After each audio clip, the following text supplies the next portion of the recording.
San Francisco experienced a sequence of earthquakes near the San Francisco Zoo, highlighting the seismic activity along this section of the San Andreas Fault.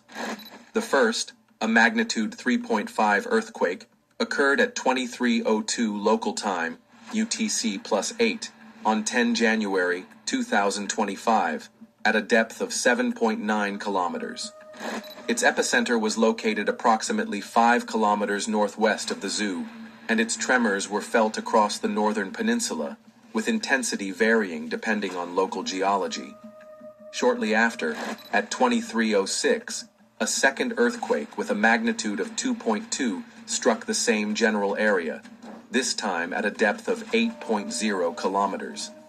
This smaller tremor may have gone unnoticed by some, but it served as a further indicator of seismic activity in the region. Hours later, at 2:48 on 11 January, a magnitude 2.9 earthquake occurred at a depth of 8.1 kilometers, just slightly north of the earlier events. These earthquakes So you see, Israel, the earthquakes are increasing. One earthquake after another earthquake after another earthquake. This is what brings on those tsunamis. This is what brings on those volcano eruptions. Because the more the earth shakes, the more it brings on tsunamis. And then there's aftershocks after you have that earthquake. And who knows how many aftershocks that they have. It's only a matter of time before we have that big one. That big one is coming. And this is what it's leading up to.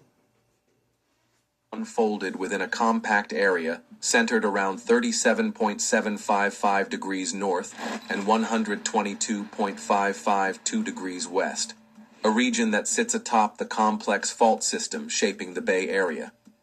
The proximity in time and location of these earthquakes raises questions about their connection and potential implications. While the events are relatively minor compared to the catastrophic potential of the San Andreas Fault, they serve as reminders of the region's dynamic geological processes.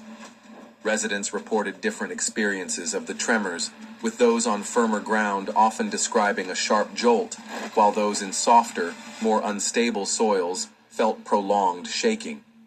For those who inhabit or study the Bay Area, understanding the recurrence intervals of earthquakes and the fault's behavior is crucial. The San Andreas is known for its vast potential energy release, which has historically shaped the region's geography and urban resilience. This evolving situation underscores the need for preparedness in a region where the Earth's movements are an intrinsic part of life.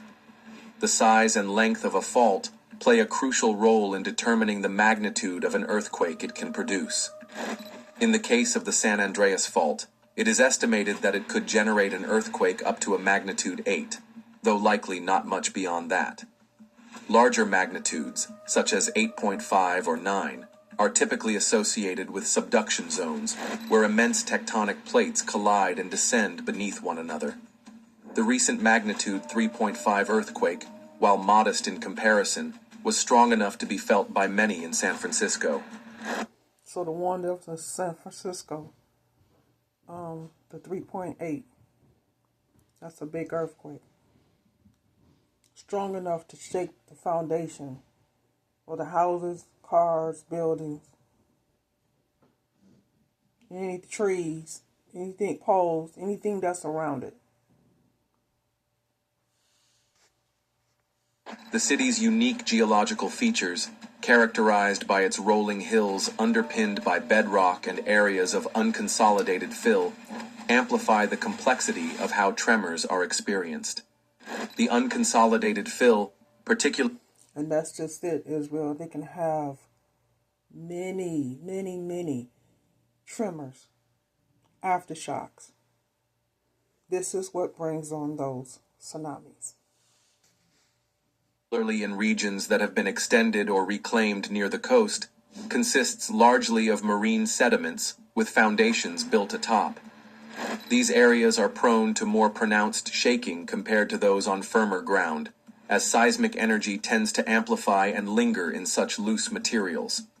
Despite its relatively small size, This earthquake, originating along the extensive San Andreas Fault, managed to spread its effects across a broader area than a similar quake on a smaller fault. The nature of the San Andreas allows seismic energy to propagate efficiently along its length, with tremors radiating outward. Reports of shaking extended from the peninsula into the Santa Cruz Mountains and even as far as Santa Cruz itself. The energy also traveled into the estuary systems, reaching parts of the Sacramento Delta, though the most concentrated effects were felt near the epicenter. The geological materials underlying certain areas, particularly layers of loose sediments, are far less compact than solid rock. This difference allows seismic energy to propagate more freely, often resulting in more intense shaking. The recent earthquake, centered directly on the San Andreas Fault near San Francisco, condensed most of its energy in this area, where the geological conditions amplify its effects. Historical seismic activity in the region provides valuable context. A map of all earthquakes of magnitude 3.5 and greater from 2000 to the present reveals a consistent pattern of minor tremors within the Bay Area. Over the past 25 years, there have been numerous earthquakes, but none of substantial magnitude. Both the San Andreas Fault and the nearby Hayward Fault remain highly stressed, leaving seismologists, geophysicists, and geologists concerned about the potential for a significant event. These faults traverse densely populated regions, making the stakes particularly high. The seismic hazard in the Bay Area is among the highest in the United States. Maps of earthquake risk confirm that much of the region is susceptible to strong shaking. However, when focusing specifically on the San Andreas Fault, only 4 earthquakes of magnitude 3.5 or greater have been recorded in the last 2 decades. These include a magnitude 3.5 in 2019, a magnitude 3.6 in 2002, and a magnitude 3.7 in 2007-2023. While noteworthy, these events occurred slightly off the fault itself. The earthquake in 2025 stands out as both the largest magnitude tremor directly on this segment of the San Andreas in over 20 years, and as an important reminder of the fault's potential. This recent event highlights the ongoing seismic tension in the region and the importance of preparedness for the communities living along this active fault line. The geological setting of a location plays a critical role in determining the intensity and duration of shaking during an earthquake. Areas built on solid bedrock, such as hard rock formations, often experience shorter, sharper jolts with less intensity. In contrast, regions with loosely compacted sediments or soil tend to amplify seismic waves, resulting in prolonged shaking and increased severity. 3 huge reasons why you should definitely avoid using this on your hair. In just 2 weeks, it made my hair grow like crazy. My little baby hair started sprouting like untamed weeds. On the San Francisco Peninsula, this variation is evident in the measured shear wave velocities of the upper 30 meters, approximately 100 feet, of the subsurface. These velocities provide a key metric, known as the AVS30, which is used to classify a site's response to seismic activity. For example, areas with higher AVS30 values, such as 926, 1036, or 760 meters per second, typically correspond to bedrock or more compact geological formations. Such locations offer a greater degree of stability during an earthquake, making them suitable for construction with less intensive engineering requirements. Shear wave velocity is closely linked to the behavior of surface waves, which are responsible for approximately 70% of an earthquake's destructive energy. Higher shear wave velocities are associated with less destructive interactions, providing critical insights into how surface waves will propagate through different zones. This information is essential for assessing potential earthquake hazards and ensuring buildings are designed to withstand the expected forces. In San Francisco, certain areas are fortunate to sit atop bedrock formations, including serpentine rock, which provides a robust foundation for construction. These locations can mitigate the impacts of seismic waves, offering a natural advantage for stability. However, understanding the diverse geological conditions across the peninsula remains vital for preparing for potential earthquake events and safeguarding the region's infrastructure and inhabitants. Certain areas with lower shear wave velocities highlight the varying seismic responses across the San Francisco Peninsula. For instance, some zones exhibit values such as 460 or 380 meters per second, but closer to the coast, these figures drop further, with readings of 337 or even as low as 291 meters per second. Near the shoreline, the ground consists of sand and loosely compacted sediments, significantly reducing shear wave velocity. In some coastal areas, values reach as low as 191 and even 178 meters per second, classified as Site Class E, indicating high susceptibility to intense shaking during an earthquake. Such areas contrast sharply with locations underpinned by bedrock, which offer far greater stability. The shaking experienced in these lower velocity zones would be more prolonged and severe compared to areas with higher values, such as the bedrock zones described earlier. Expanding the view to the Greater Bay Area, the pattern becomes clear. Oakland and much of the East Bay, for example, generally feature lower shear wave velocities, with firmer ground only found in the hills or along the coastal ranges. In the Santa Cruz Mountains, So as these plates break up, that's in the ocean, causes eruptions, which brings on these earthquakes. And like I said, they're only going to get worse. They're not going to stop. They're going to just continue to increase. And you see that they're getting, the numbers are getting higher and higher. It's at a 3 now, it's at a 5. It's going to get higher to a point where it's going to be 10.8, 10.9. That's a strong earthquake that everybody's going to feel. In different cities, we're going to feel it, Israel. This is what I said, like I said, it's leading up to. Eventually, it's going to be worldwide. where the San Andreas Fault runs directly through, higher shear wave velocities are more common. Here, an earthquake would likely produce a sharper, more abrupt jolt rather than prolonged shaking. In contrast, the San Jose region shows significantly lower average shear wave velocities within the upper 30 meters of subsurface materials. These areas, characterized by soft soils, hold lesser site classifications and would likely endure more severe shaking if a major earthquake were to strike. The magnitude 3.5 earthquake recently recorded raises questions. Was this a singular event, or could it signal a precursor to something larger? Historical data provides insights. The San Andreas Fault, running from Central California through the Bay Area into Northern California, is a major seismic feature. As it continues toward Ferndale, its history of earthquake recurrence intervals suggests the potential for significant activity in the future. Preparedness in regions with varying geological conditions remains critical as the dynamics of this iconic fault line continue to shape the landscape and lives of those in its vicinity. On 5th December 2024, a magnitude 7.0 earthquake struck this region, marking one of the most significant seismic events in recent history. This occurrence highlights ongoing large-scale activity along the San Andreas Fault in modern times. However, such powerful quakes are relatively infrequent, reflecting the fault's recurrence intervals. The San Andreas Fault, which bisects the Bay Area, exhibits varying recurrence intervals along its length. The infamous 1906 earthquake, a monumental event, aligns with the estimated 200 to 300 year recurrence period for this northern segment of the fault.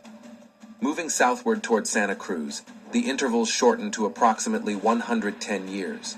The closer one approaches areas where the fault changes direction, the recurrence intervals generally lengthen, demonstrating a complex temporal. So that means, Israel, that the stronger the earthquake is, the more the shaking occurs, the more and the stronger aftershocks are. I mean, you can get to 10 to 20 to 30 to 40 aftershocks. All depends on how strong that earthquake was. Pattern. Southern California's segment of the San Andreas, by contrast, follows its own distinct recurrence cycle. The Bay Area's seismic landscape is further complicated by other faults, including the Hayward Fault and the Napa Creek Fault. The Napa Creek Fault gained attention with a magnitude 6.0 earthquake in 2014, a stark reminder of its potential. Meanwhile, the Hayward Fault, which produced a major earthquake in 1868, has an estimated recurrence interval of 170 years. Geological studies of past fault movements suggest that the region is nearing the average interval for a significant quake on this fault. It's essential to remember that these recurrence intervals represent averages. Earthquakes don't adhere strictly to these timelines. There can be extended periods of quiet or clusters of activity. Nevertheless, the general picture for the region's major faults shows cycles exceeding a century, with many now approaching or surpassing their expected thresholds. The Bay Area's tectonic setting remains primed for seismic activity, underlining the importance of ongoing vigilance and preparedness. Check this out. I'm going to show you how I afforded this card. Okay, you ready? All right, 108. The Bay Area exhibits varied earthquake recurrence intervals, ranging from approximately 110 years in the south to 200 to 300 years further north. San Francisco, positioned toward the northern end of the San Andreas Fault, is now approaching the later stages of its estimated recurrence range. The recent magnitude 3.5 earthquake carries a statistical likelihood of 5 to 10% of being a foreshock, according to official figures. Should it precede a larger event, the increase would likely be by about 1 magnitude, potentially reaching 4.5 or, at most, a magnitude 5. While such an event would still be considered relatively weak, the impact could nonetheless be noticeable. In contrast, earthquakes of magnitude 6, such as the 2014 Napa event, are when seismic activity begins to cause significant damage. This underscores the importance of monitoring activity, particularly along key faults in the Bay Area. Besides the San Andreas Fault, notable faults include the Calaveras Fault and the Hayward Fault, each with its own seismic behavior. Additionally, regions like the geysers experience frequent, smaller earthquakes, adding to the area's dynamic tectonic landscape. The recent magnitude 3.5 earthquake off the coast of San Francisco is particularly noteworthy as it marks the first significant seismic activity on this segment of the San Andreas Fault in over 2 decades. While not indicative of immediate danger, it serves as a reminder of the fault's potential and the ongoing need for preparedness in this geologically active region. The story of the Bay Area's seismicity continues to unfold, shaped by the forces beneath its surface. Now, let's check the latest earthquake updates from around the world. Monday evening, 20th January 2025, seismic activity was recorded in the Seattle area, Washington. The most recent event, a magnitude 3.0 earthquake, struck the eastern side of the Seattle fault zone. Earlier in the day, the same region experienced a magnitude 3.5 quake, suggesting a minor swarm of seismic events in this area.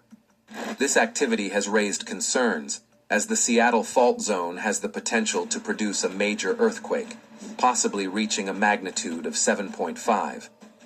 What makes this fault particularly worrisome is its location directly beneath. Now, 7.5, that's a very strong earthquake, which means it brings on strong aftershocks and many aftershocks. That's a very strong earthquake. Seattle's downtown area. Historical records and geological studies have shown that the Seattle fault zone is a significant seismic risk. While the past 30 days have seen limited activity, with only 3 minor earthquakes on the western edge of the fault, the magnitude of the recent events is notable. These quakes are the strongest observed in this zone over the past month.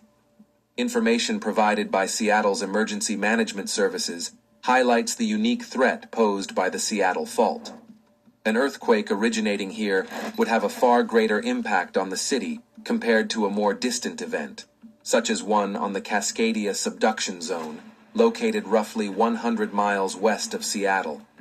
Although the Cascadia Fault is capable of generating massive earthquakes and tsunamis, its relative distance means the effects on Seattle would likely be less severe than a direct rupture beneath the city.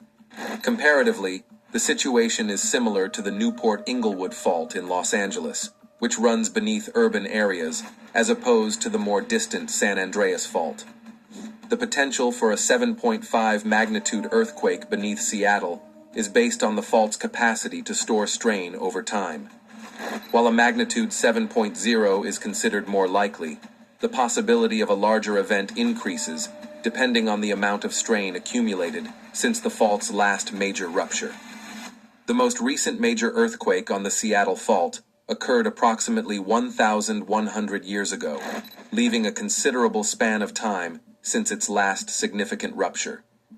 Despite the fault's relatively slow slip rate, the long interval raises the likelihood that another event could be approaching.